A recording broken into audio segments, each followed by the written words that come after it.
So I have here the Chuwi Hi9 8.4-inch tablet, and I'm actually pretty excited about this product just because it looks like my perfect tablet, except for one thing, the battery life. So I will test it to see if this is indeed my perfect tablet.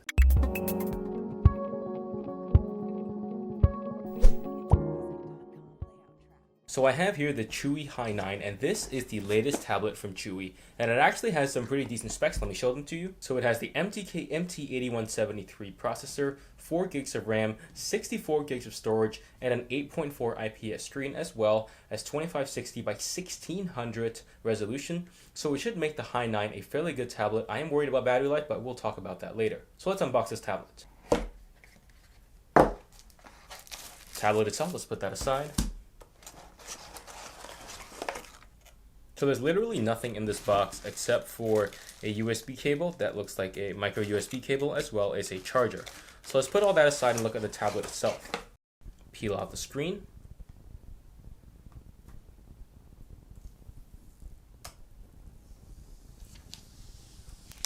So here we have the tablet itself, and as you can see, the material here is actually a matte plastic, something we don't see very often in tablets anymore.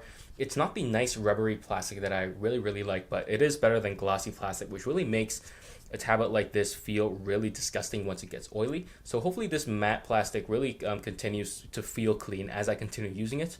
The one thing I want to bring attention to is you can see fingerprints a little bit here. It's not the cleanest of tablets, but it should be okay for regular use. And on this side, we have the power and the volume buttons. Nothing over here. And here we have the micro USB, the headphone jack, as well as the SD card slot. And on the back, you can find the Chuwi logo, the Hi9 logo, as well as the speakers on the back, and the camera up top as well. So let's turn on this tablet and see what we got, and look at how big the bezels are as well. So I've turned on the tablet and set up my Google account as well. Everything is installing. This tablet here is very stock. There's pretty much nothing on this tablet that can be considered bloatware. It's Android 7.0. The first thing I do notice is that the touchscreen is not that responsive compared to something like my Xiaomi Mi Pad 3, which, to be honest, is still the best tablet device I've had to date. It's very smooth, very nice, and honestly, it just feels really good. I mean, the screen on the Chuwi Hi9 is sensitive enough, but it's just not as sensitive as the Mi Pad 3. And if you look at the bezels as well on the Mi Pad 3, I'm gonna open this. You can see that the bezels are actually fairly big. The top and the bottom bezels are not too small. The side bezels are actually fairly big as well. Even the Mi Pad 3 has some smaller bezels than that. Let me open the Mi Store so you can take a look at that.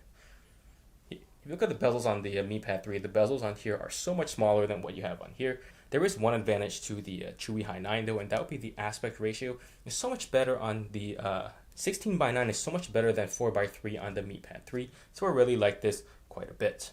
Okay, this is ridiculous. I've been trying so hard to get a video up and running so I can show it to you guys, but the Wi-Fi is ridiculous. It keeps on cutting out and it just won't load. Even 360p video, and it's just ridiculous. So I'm just not even gonna try, and I'll just review this tablet, and hopefully the Wi-Fi issues can be solved with an update. Haven't checked if there is one. Stay tuned for my full review of this Chuwi Hi9. Subscribe if you want to see more stuff like this. Thank you for watching, and I'll see you guys in the next one.